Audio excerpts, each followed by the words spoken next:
Hey guys, this is Tacho here, and today I've got a couple of builds for you guys for Myrrh, the new dragon unit that we got on this morning's banner. Now, Myrrh is the first unit in the game that can actually get buffed from two different teams. So she's getting buffed from the Flier team as well as the dragon team, and because of the fact that she's a flying unit, she's going to fit very nicely on the tactic team as a supportive unit. And also, because her base stat total is so high at a whopping 167, she can even fit on your arena team if you need her for scoring purposes.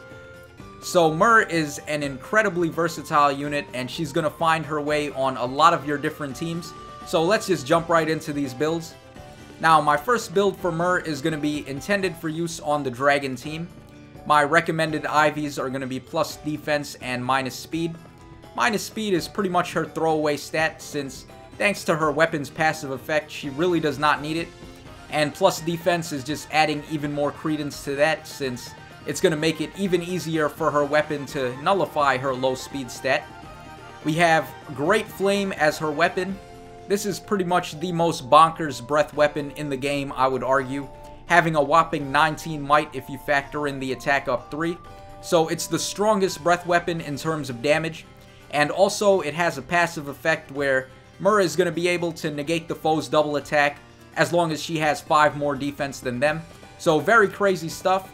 And also, if the foe is a ranged unit, she's going to attack the lower of their defense or res. So really crazy, especially against ranged opponents like Brave Lyn and also Nino that think they can get away with being glass cannon units with low defense but high res. Myrrh is just going to wreck them. So really awesome weapon, and it's going to be a mainstay on every one of these builds. In the assist slot, we have reposition on her. It's an excellent skill for flying units, especially since they can fly over obstacles like mountains and rivers, and then ferry an ally across that obstacle. So reposition, very good assist skill, and even better on a flyer. Now, other options for the assist skill are going to be double rally skills. If you're running Myrrh on your arena team for high scoring purposes, I would say those are definitely an option. But for the most part, we're going to be keeping reposition on these builds since it's just the most effective in terms of utility. We have Bonfire as her special attack. It's very nice that she defaults with Bonfire, so you don't have to worry too much about sacrificing a unit to get that. Now, as far as her passive skills go, we have Distant Counter in the A slot. This is going to be very nice with her weapon, since her weapon does not have distant counter like the other dragons do, where they're lucky enough that they can run Lightning Breath. But Myrrh does not really care about Lightning Breath when her weapon prevents foes from double attacking. So distant counter is going to allow her weapon to hit those ranged opponents like Nino and Lindy and Delphia, who think they can have low defense and high res and make do with that. But nah, that's not going to work against Myrrh. Other options for the A slot, if you can't get distant counter, are going to be Close Defense 3, which most people have since Joshua was a free unit, and I'm sure most people still have a copy of him lying around. So you could go ahead and sacrifice one of those Joshuas to get Close Defense 3 on Myrrh. That's going to be really nice. Also, Attack and Defense Bond 3 from Fiorm is going to be a really excellent option for Myrrh in the A slot. And last but not least, believe it or not, Heavy Blade 3 is actually pretty viable on Myrrh in the A slot. Since she's a flying unit and she's not allowed to have steady breath, having Heavy Blade 3 on Myrrh as a replacement is going to allow her to ramp up to special attacks very easy, seeing as how her breath weapon has the highest might of any breath weapon at 19. And she's going to make very good use of Heavy Blade, especially with special attacks like Ignis and Aether that have really high cooldowns but can be absolutely devastating to the foe. So those are always other options to go with if you can't get distant counter. In the B slot passive, we have Quick Repost 3. This is going to be on every single one of these builds, guys. Quick Repost 3 combos so deadly with her weapon. Basically, she prevents the foes from double attacking her, and then Quick Repost 3 is going to allow her to get an auto double on her opponents, so long as she's above 70% HP. So really ridiculous stuff, and it's a little bit unfair seeing as how crazy Myrrh can bully her opponents like that. Now finally, in the C slot passive, we have Hone Dragons. Myrrh is the very first unit in the game to come with Hone Dragons. So it was a very long-awaited skill, and Myrrh is going to be a very awesome supportive unit on the Dragon team for supplying some buffs.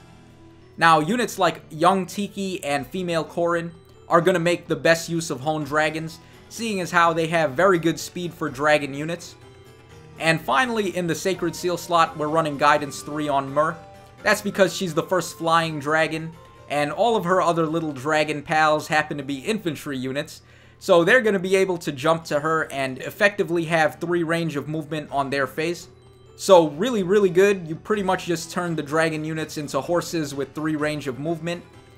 And the dragon team also has a dancer in the form of Ninian. So the dragon team with Myrrh became so bananas, it's going to be ridiculous, and I can't wait to showcase this team. Alright, so moving on to our next build. This one is going to be a Flier team build. And we're keeping the same IVs, the same weapon, the same assist, and the same special attack, as well as the same A slot and B slot passive.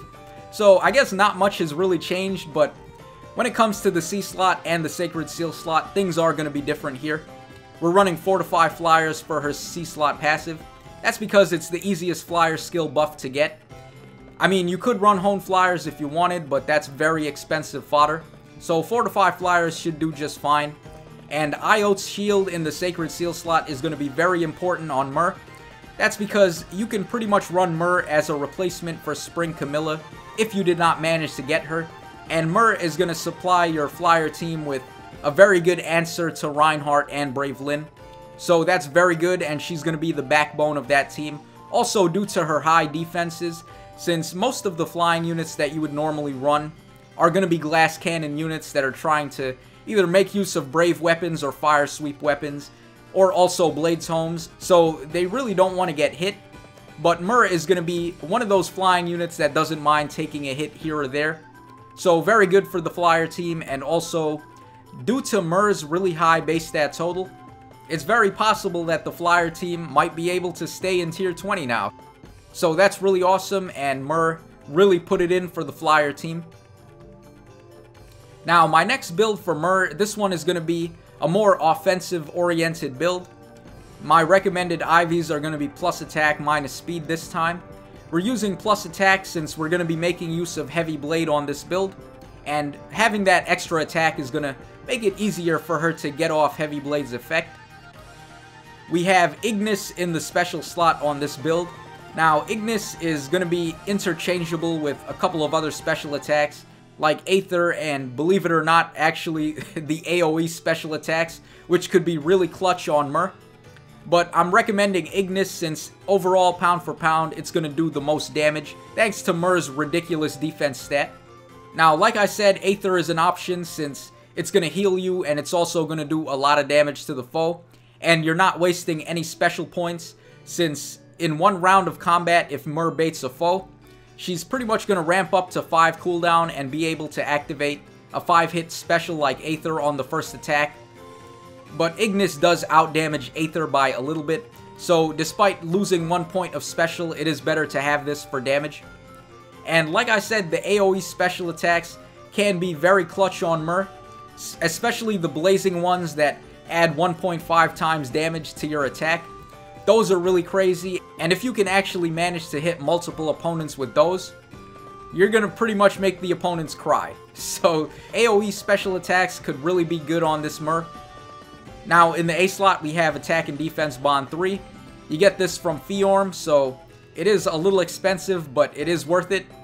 The extra attack is gonna make it easier for her to activate Heavy Blade, and the extra defense is going a long way towards Great Flame's passive effect. And in the C slot passive for this build, we're running Guidance 3. That way she can ferry your other units and either get them into the fray or get them out of danger. So overall, very good build for Myrrh, and it's going to be a high damage build. So if you're looking to obliterate the competition, then I would say go with this really aggressive Myrrh build. And my final build for Myrrh today is going to be a Dragon Tank build. This Myrrh is going to be able to take hits so well that foes are going to have a hard time doing any damage to her. Our IVs are going back to plus defense minus speed, since we want her to be as tanky as possible. In the A slot passive, we have Close Defense 3 to add 6 defense and 6 res when she's attacking either a sword, a lance, or an axe, or a dragon stone. And those are pretty much going to be the main opponents she fights when you're running this Myrrh build. Also, in the Seal slot, we're running Close Defense 3.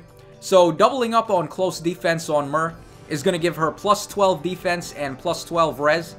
And by that point, nobody in the world is going to double her thanks to Great Flame. And all those dragon units with breath weapons are really not going to have fun fighting against Myrrh. So units like Naui and even Fa pretty much can just wrap it up because Myrrh is going to body them with this build. And again, we have Quick Repost for doubling and Guidance 3 for support. Her C slot is a bit flexible on these builds, so this one and the Nuke build, you could go ahead and run whatever C slot passive is going to fit your team best. But I'm going to go ahead and recommend Guidance since it does have the most utility for her in the C slot. So that's pretty much it for my Myrrh builds, guys. Hope you enjoyed them, and I hope they gave you a couple of ideas on how you may want to build your Myrrh. So as always, guys, this is Tacho signing out. Hope you guys enjoyed it, and let me know in the comments section down below which team you're planning to run Myrrh on the most. Is it going to be the Dragon team, the Flier team, or the Tactic team? Definitely let me know in the comments. So as always, guys, this is Tacho signing out. So cheers, have a great day, thanks for watching, and I'll catch you guys again next time.